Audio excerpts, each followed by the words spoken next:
Yo, what's up, katropaps, good day. So, meron tayong experiment ngayon. So, itong motor na to is upgraded na by katropaps. So, kaka-upgrade lang ng panggilid nito. So, ayan, ito, iti-testing natin to kung tumipid ba siya sa gas. Kasi dati, ayan, nagbiblink na siya. Kasi dati, nag-average to ng 29 to 30 lang per liter. So, ayan, observe natin. Magpagas tayo, dito tayo sa uno.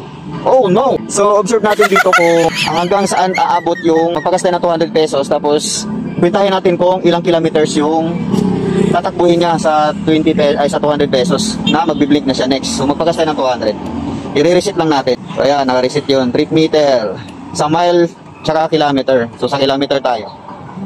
Okay, magpagas muna tayo.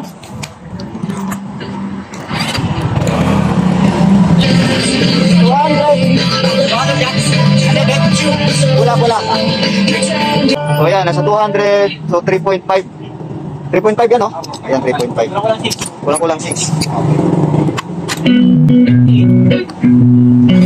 Okay. So ayan siya mga katropaps, nakapagpagas na tayo 4 bars. So 200 pesos yan, 3.6. So kulang 3.6 yung one.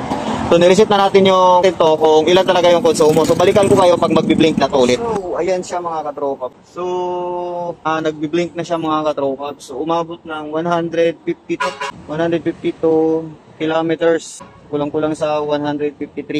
Sa trip meter niya mismo. So, ngayon, kung naaalala nito yung kahapon mga katropa, umabot siya ng, nagpagas tayo ng 200 pesos. So, umabot ng 3.6 yung 200 pesos. So, kulang-kulang siya. Nasa 35 kilometers per liter. Oo, kasi meron pa kasi 0.6 at 0.5. So, ayan, ito na yun siya, Paps. So, share ko lang sa'yo. So, ito pa rin yung yung motor na yun, Baka sabihin nyo, iba tong gamit ko. Ayan. So, yun yung ginamit ko kagabi. Alright, Rossi 1T, Rossi RFI 175. So, ang ginawa lang naman dito is upgrade, panggilid lang naman. So, ayun na full set upgrade panggilid. So, kunting pika lang nito is umuusad na. Nasa 2.5 pa lang. Ayun, umuusad na siya mga katropa. So, ayun, hanggang dito lang mga paps. Papagas na ako.